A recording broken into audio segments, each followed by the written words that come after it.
Vous prenez votre café dès la première minute après avoir ouvert les yeux? Si c'est le cas, ce petit geste quotidien est probablement l'une des pires erreurs pour vos hormones matinales, et plus particulièrement pour votre cortisol. Avant de penser que je suis contre le café, laissez-moi vous expliquer pourquoi décaler cette première tasse peut transformer votre énergie, stabiliser votre glycémie et surtout protéger la jeunesse de votre peau sur le long terme. Je vais vous donner une explication simple, des ajustements concrets et un protocole matinal que vous pourrez tester dès demain matin. En tant que chirurgien plasticien, j'accompagne depuis des années des patients qui ne veulent pas seulement paraître plus jeunes, mais surtout fonctionner mieux. En consultation, je ne vois pas uniquement des rides ou une perte de volume, je vois souvent une fatigue chronique, des chutes d'énergie après le petit déjeuner et des routines qui accélèrent le vieillissement de l'intérieur. Beaucoup de ces signes sont liés à nos habitudes hormonales. Si vous voulez optimiser votre santé et votre apparence, n'oubliez pas de laisser un j'aime et de vous abonner à la chaîne pour ne manquer aucun de mes protocoles cliniques. Le cortisol est votre alarme naturelle. C'est une hormone produite par vos glandes surrénales pour vous réveiller, augmenter votre vigilance et mobiliser vos réserves d'énergie. Normalement, le cortisol suit un rythme précis. Il explose naturellement au réveil pour vous mettre en mouvement, puis décroît lentement durant la journée. Ce pic matinal est essentiel.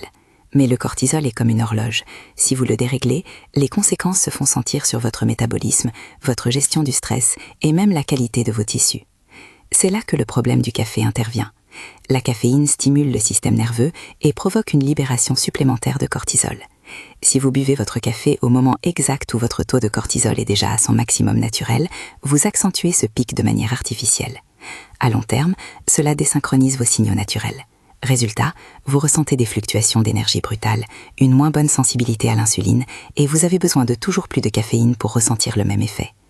Le café n'est pas mauvais, mais l'heure à laquelle vous le buvez change absolument tout.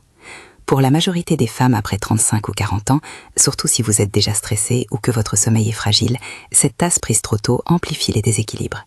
La recommandation clinique que je donne souvent est de retarder votre premier café de 60 à 90 minutes après le réveil. Ce délai permet à votre propre pic de cortisol de faire son travail naturellement sans influx extérieur. Pendant cette attente, réhydratez-vous avec un grand verre d'eau, exposez-vous à la lumière naturelle et bougez un peu. Cela stimule votre vigilance sans le stress métabolique d'un café immédiat. Quel est le lien avec votre peau et le vieillissement? C'est ici que mon expertise de chirurgien est cruciale. Le vieillissement cutané repose sur l'inflammation chronique et la glycation. Lorsque vous provoquez des pics de cortisol et de glycémie instables dès le matin, vous favorisez l'inflammation silencieuse. Cette inflammation dégrade le collagène, l'armature de votre visage, et accélère l'affaissement cutané.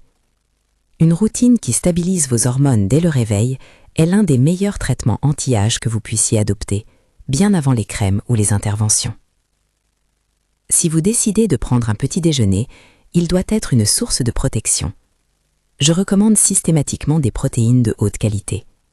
Les protéines fournissent les acides aminés nécessaires à la synthèse du collagène et soutiennent votre masse musculaire. Des œufs avec de l'avocat, un yaourt grec nature ou un shaker de protéines sont des choix parfaits. Évitez les céréales sucrées ou les viennoiseries qui déclenchent un pic d'insuline et nourrissent l'inflammation cutanée. Si vous pratiquez le jeûne intermittent, essayez de décaler votre café jusqu'à votre premier repas protéiné pour maximiser les effets de l'autophagie, ce processus de nettoyage cellulaire qui régénère votre peau. Voici le protocole matinal que je vous propose de tester pendant 2 semaines. Dès le réveil, buvez 500 ml d'eau et cherchez la lumière du jour.